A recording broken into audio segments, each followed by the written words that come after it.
Once upon a thunderous night, to my house came a murderous fright. Led on, each dreaded step by the preceding lamplights glow. Led on down through the cobbled streets, each foot clacking a hateful beat. Repeated over by those feet whose progress came slow, whose unmerciful mission allowed their progress to come slow. The progress of a spurned foe.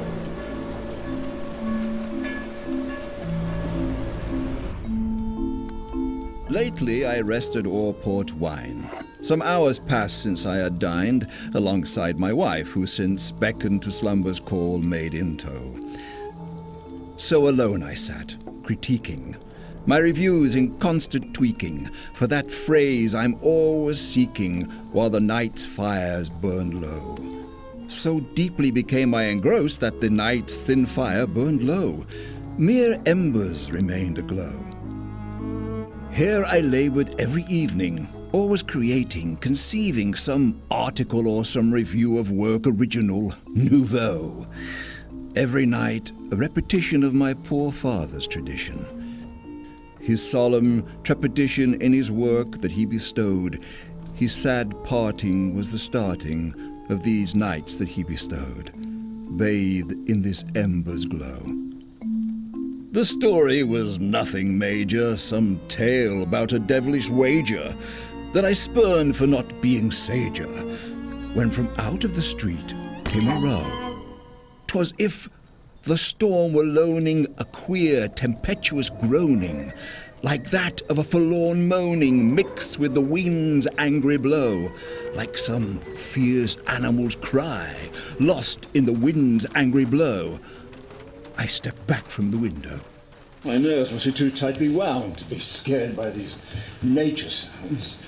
I spoke aloud in some attempt to shed away the wind's dark crow, and my work silently resume, when from the hall a sound did loom, and in a voice, cold as a tomb, came a whispered word.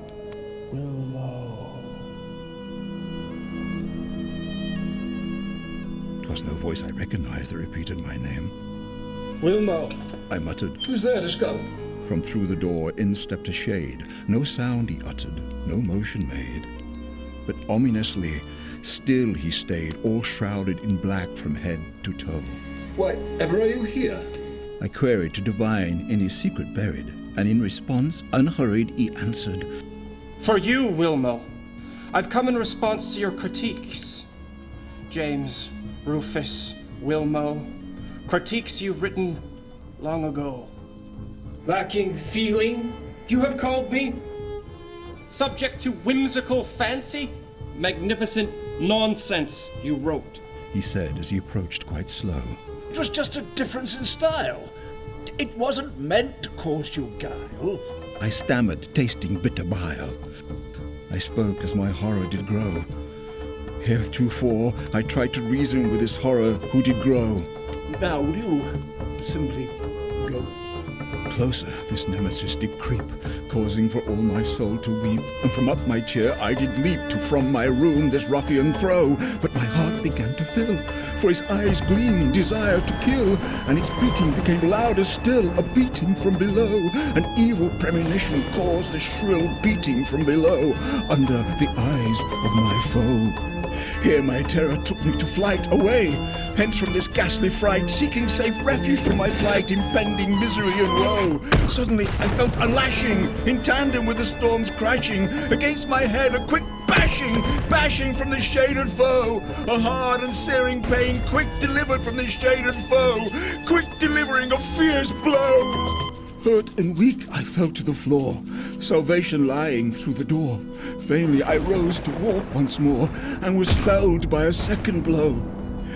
In my ears a noise did screech, through crimson curtains I must reach, and summon aid, I beseeched aid, that this noise might borrow. Piteous neighbours might hear my voice, and their aid be borrowed. Now the wound began to flow. My lips released a gasping sigh, indication the end was nigh, and I lay quite content to die, my last sight a murderer's toe. Methought I began to daze. Under Nemesis' watchful gaze, I entered into a cold haze, induced by that fatal blow. I closed my eyes, overwhelmed by that last and lethal blow. These events could not be so. Here my strange thoughts ended. The fire's blaze my soul defended, and I awoke upended, now alone, in its revealing glow. For it was not but some moral dream, and yet how vivid it did seem. Did my guilt need to be redeemed? No, these thoughts I must forgo. Guilt belonged to languid poets, these thoughts I must forgo. Here I paced to and fro. Could I have been so capricious, my critiquing so facetious, of this young fanciful poet whose style methoughts base and low? His poems too amateuristic, his vile tales too barbaristic, surely deemed too horrific to condone. Dare I seek some sample of this work I cannot condone? Deft, I reached into my stow. From these poems I could easily prove my power had not been misused in any a vicious review that seemed written now long ago. But I let this strange parchment fall, for it is marked by an ancient scrawl, and there comes creaking down the hall an unknown dangerous echo, this pounding repeated in my head, this delirious echo, my waking dreams' death toll.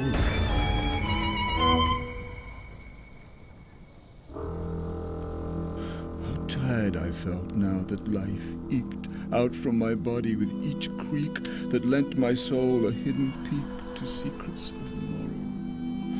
Those blissful reassurances in the land of the morrow, blissful secrets I would know. It was surely that the creaking was indication of some seeking through the floorboards of my study, some spot for my body to go. Dazed, I lay in livid wonder as he tore the floor asunder to clear a hole through and under to that dark below. Terrors await me there, deep in that dark below. Vainly, faintly, I whispered, but my small plea fell on deaf ears, and assurances were gained of my fears. For in the first of many years I felt a pitiful sorrow. Here was the result of my work, ended violently by fate's quirk, as abruptly as that quick jerk which took me under his toe. And sure and fast hands the quick pull that tucked me under his toe, pulled into darkness and woe.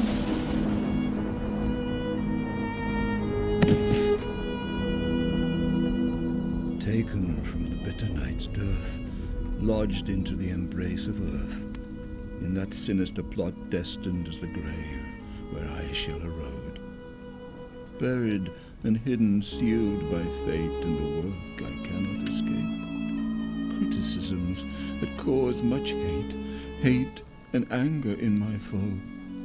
My own hardest and fatal critic, my nemesis, my foe, that fiend, Edgar Allan Poe.